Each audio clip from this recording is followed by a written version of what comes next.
how this dreamy town is cracking up because of an engineering mistake.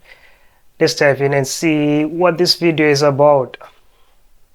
When it comes to construction catastrophes, decisions can sometimes split opinion, but this next one divided a whole town. For our final calamity, Which is usually the case when it comes to any construction project. It's always divisive, with other people screaming, not in my backyard, which is something which is really popular when it comes to big urban infrastructure, because, which is understandable, because you don't want like this huge construction site in your backyard. So I get it. this tale, we're heading to Germany and a town that's literally cracking up. It's an earthquake in slow motion. People thought about a catastrophe. It's a disaster that's spiraling out of control. This town is just coming apart at the seams. This is a nightmare in a land of fairy tales. The ancient city of Staufen im Breisgau, with its 500-year-old buildings, looks like it's straight up. That's a beautiful city, It's like a beautiful town with this old infrastructure or like old architecture with those red roofs and the landscape as well around. Yeah, it really looks beautiful. Out of a fairy tale. But in 2007, an engineering disaster began to tear this town apart. Journalist and local resident Raina Ruther opens up on Staufen's nightmare.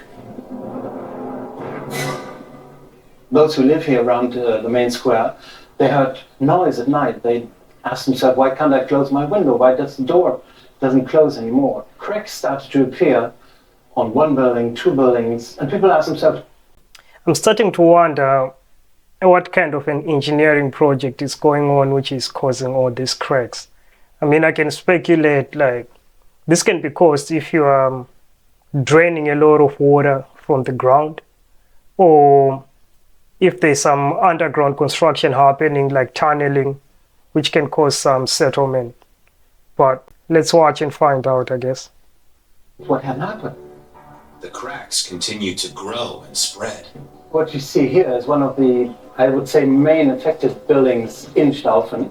It's right on the Marktplatz, right on the market square. It's an earthquake in slow motion. This is what they say here. The ancient town hall had sunk by almost a centimeter, or a third. Okay, I can. That might be true though. Like it's an earthquake in slow motion. I mean, with all those cracks, if you look at like the aftermath of an earthquake, can see like a lot of cracks on a lot of like infrastructure. So it's not wrong about that. Third of an inch. Third of an inch might not sound much, but if your building hasn't moved for 500 years, that's a huge amount. After just 2 weeks, a staggering 68 buildings were showing signs of damage. And for pharmacist Peter Gasper, there was no cure in sight for this perplexing problem. We detected some cracks in the walls, and nobody was certain what was the reason or the cause of these cracks. Some people got emotional, some people thought about a catastrophe, and so everybody was worried. If you walk through the house, you can find cracks all over the house. I mean, let me know in the comment section how you would feel, because I think I would be pissed off as well, because I would assume like if you're living in a house which is 500 years old and maybe it has been passed down to you through generations, right? It's been in your family through generations, and all of a sudden it starts cracking. I'll be pissed off. But let me know how you would react in the comment section. Will you be emotional about it, or you try to be logical about it? Anxious residents called in geologists who discovered something extraordinary. Staufen had indeed been sinking, but bizarrely, the ground under the town had now begun to rise. The team quickly zeroed in. This is interesting. Yes, I know there's so for example, right, clay has some properties, right? Clay materials have some properties which are expansive. So when some type of clays, which are called expansive clays, when they are wet, they increase in volume, right? Like the clay platelets will increase in volume. So therefore, if we look at like a foundation of a building, right, when the foundation material expands, it will lift the building up. And usually there's a differential uplift, which usually causes cracks on buildings. In on the culprit. A project to heat Staufen's town hall with a green energy source. The Earth's core is extremely hot and full of geothermal energy. To harness this geothermal energy, you need to drill down straight into the Earth's crust. This heat energy is then drawn up the borehole to the surface, where it powers heating and cooling systems. Drilling began in 2007, just before the town started to crack. When I heard about the idea, when they wanted to repair the building, that they want to use geothermal energy to heat and cool the house, I said, what a good idea. And the town council unanimously said, what a good idea. Free energy.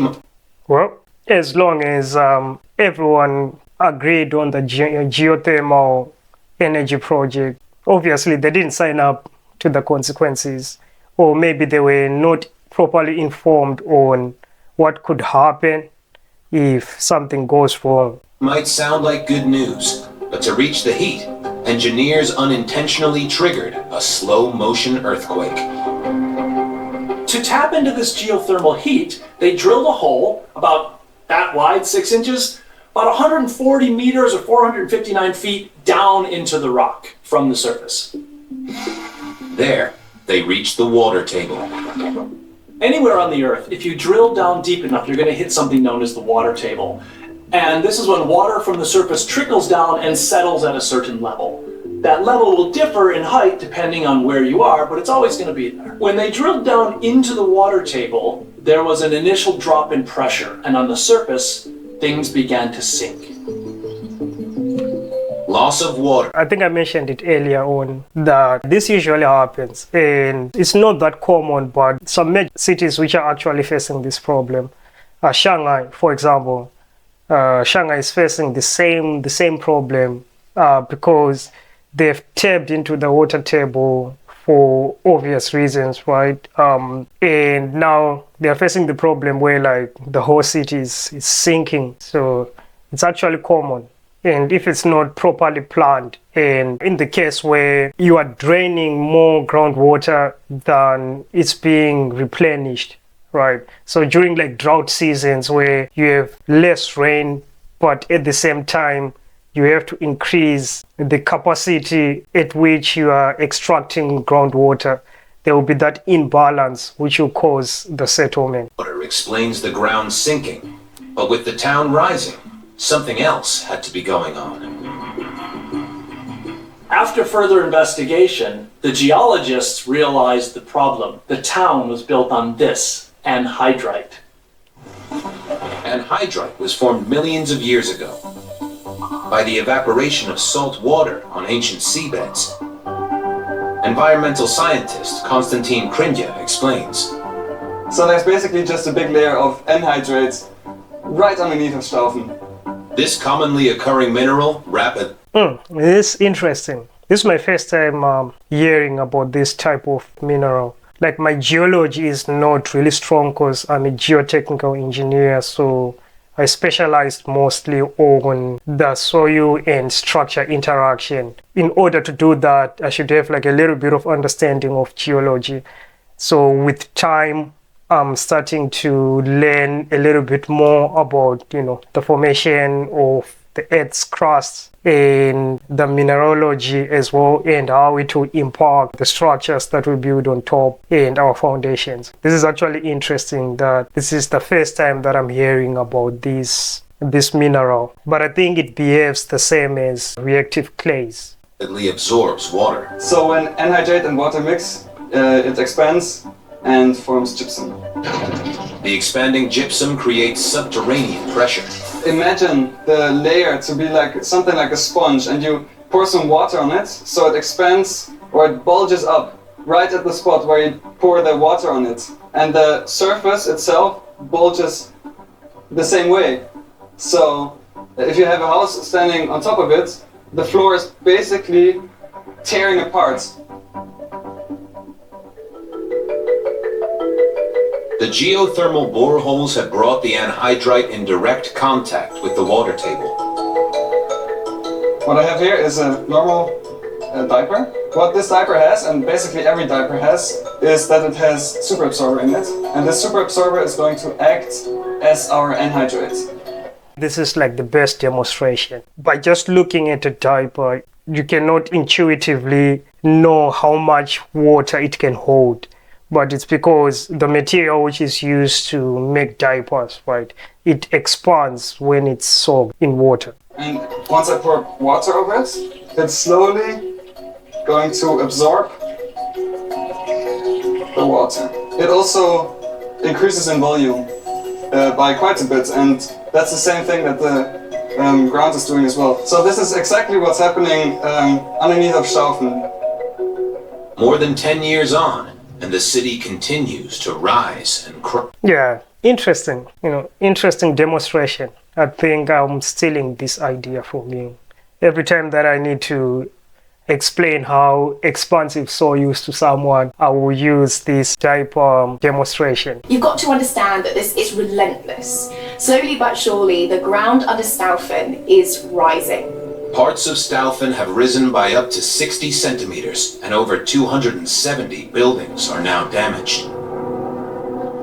Oh, 60 centimeters, that is a lot of uplift. Most structures wouldn't withstand a movement of 60 centimeters. Like modern buildings, usually, if you have a big floor area, expansion joints are usually installed for reasons similar to this, right? Like if there's a differential settlement, they won't be cracking because there's a freedom of movement between two sections of the same building. So one side can settle or it can be uplifted and there's free movement without causing cracks. But 30 centimeters is a lot. To compensate for that, it's like you have to add maybe a step between the two sides of the same building. But for old structures like these, which are like 500-year-old structures, when they were built back in the days, there wasn't the understanding of how the ground behaves as the understanding that we have now. So we're now right inside the town hall and you see the cracks and the uplift, which has done all the damage to this ancient building. Well, this crack, you see, when it starts right down in the basement of the building, comes up here, and you see the damage that has been done here to the building. This is a kind of logbook of the cracks, and when people started realizing, we see that they marked the number of centimeters that the house, the building has moved. So we come up here in February, 6.9, in not even 1 month, in 10 days. Then if you add this all together, it comes at this 15 or 16, even 17 centimeters. With the city in pieces, local authorities are working on a fix. The first stage was to plug the boreholes to prevent water from the surface from adding to the problem. Local geologist Sandra Heisler reveals how the town papered over the cracks. Als man dann festgestellt hat, dass eben die Problematik da mit diesem Anhydrit zusammenhängt, hat man dann eine Lösung gesucht und hat es 2 Jahre gedauert, bis man das wieder geschafft hat, diese Bohrlöcher abzudichten. But sealing the holes from above was not enough, as the anhydrite is still in contact with the ever-present water table. Hat man eben hier eine Pumpe installiert, weil man in 140 Meter das artesische Grundwasser hat, was man auch pumpen möchte, damit es nicht weiter nach oben steigt. By continuously pumping up groundwater, the process is slowed. Also es ist von diesen 10 mm pro Monat, ist es runtergegangen auf 1 bis 2 mm. So basically, what they're trying to do here as a solution is to dry up that layer with the anhydride mineral, that will like reduce the uplift or like the expansion of that layer, you know, which is a solution considering that I don't think there are many other solutions available, but I don't know how sustainable it is. Pro Monat ist es runtergegangen auf 1 bis 2 Millimeter. Also es hat sich verbessert, aber eben ist noch nicht zu Ende. Pumping out the groundwater is helping slow the destruction, but it's not a proper solution. It's like putting a band-aid on, but for now, all they can do is keep pumping. It's impossible to Yeah, that's what I thought as well. I don't think it's a sustainable solution, but I think now they're caught between a rock and a hard place, right? Because geothermal, I think geothermal is good. I think it's a good source of energy, most definitely better than fossil fuels. I hope they'll find like a proper sustainable solution or like a long-term solution. stop the anhydrite from absorbing water. Instead, residents must hope that it will cease naturally in time. Da kann keiner was dazu sagen. Das sagt doch, also da gibt es keinen Zeitraum. Man kann nicht sagen, das geht jetzt noch ein Jahr, das geht noch 10 Jahre, das geht noch 20 Jahre. Da gibt es keine Aussage, das macht auch keiner. Yes, she's right. I think one of the things that they can hope for is the hydration will reach equilibrium, meaning that any water which will be in contact with that layer above the absorption capacity won't increase the volume. But as she mentioned, you cannot really tell how long that will take, maybe 10 years, 20 years, who knows. It's estimated that repairs could cost around $60 million. This is one fairy tale that has truly become a nightmare. I can only imagine how horrible it must be to be living in this town that's literally cracking up around you. Well, there you have it. Thanks for watching. If you enjoyed this video, please leave a like and subscribe to the channel.